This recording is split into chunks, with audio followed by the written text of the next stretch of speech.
Hi guys, today I thought I'd do a quick video on the entire Rune armor set, including the weapons. The purpose of this video is to show you how the armor looks visually, its stats, and how it actually performs in combat. The video will hopefully give you all the information you need to judge whether this armor is worth your purchase.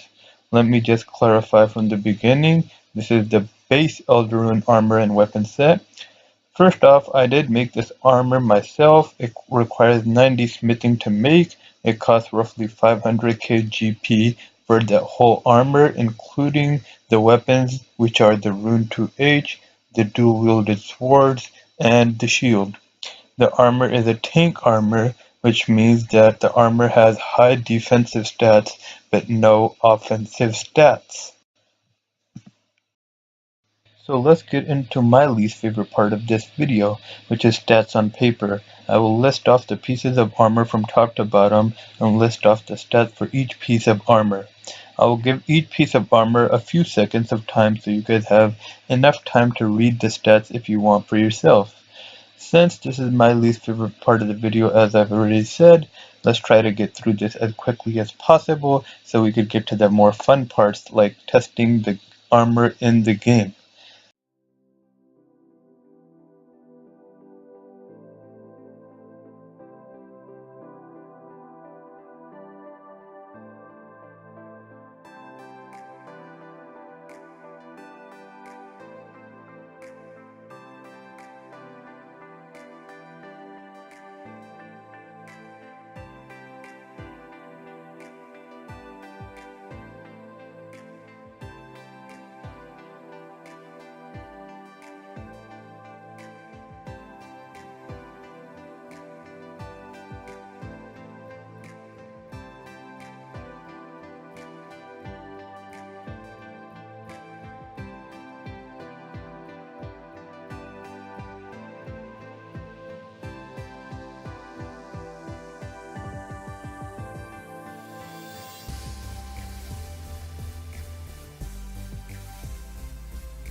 Okay, now that we've got the nitty-gritty out of the way, let's see what each weapon does against the training dummy.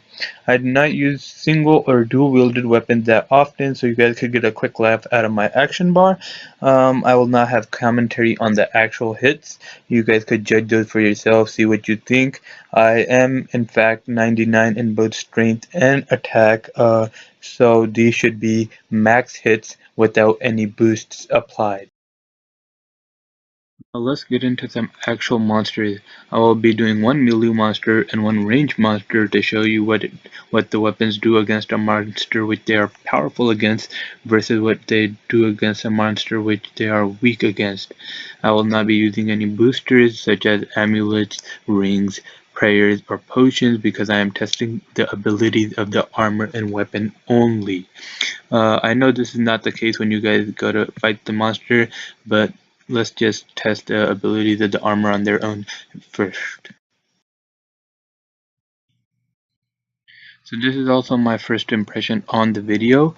I'm assuming that the dual-wielded sword will do better against these monsters because dual-wielded just hit harder, and monsters like Hellhounds need AoE abilities because there's a lot of them and they attack you, so you just need a lot of damage at once to the entire area around you. So now we're gonna test both of the dual-wielded weapons. They're doing pretty good. They're not quite Drygores, but I believe they hold up to roughly Chaotix. This armor is obviously a tier 90 armor to wear, but the base armor has tier 80 armor stats. Now we'll be moving on to grotworms. I do realize that grotworms are weak against range, but I just wanted to test out what these weapons do against a monster which they're not especially strong against. I'm trying to do grotworms because it's a common slayer task and it's a good money making method, so I just wanted to test something that everyone does.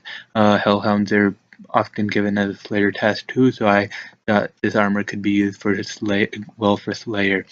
As expected, they did not do too well against the grotworms. It took quite a while just to get one kill on the grotworms.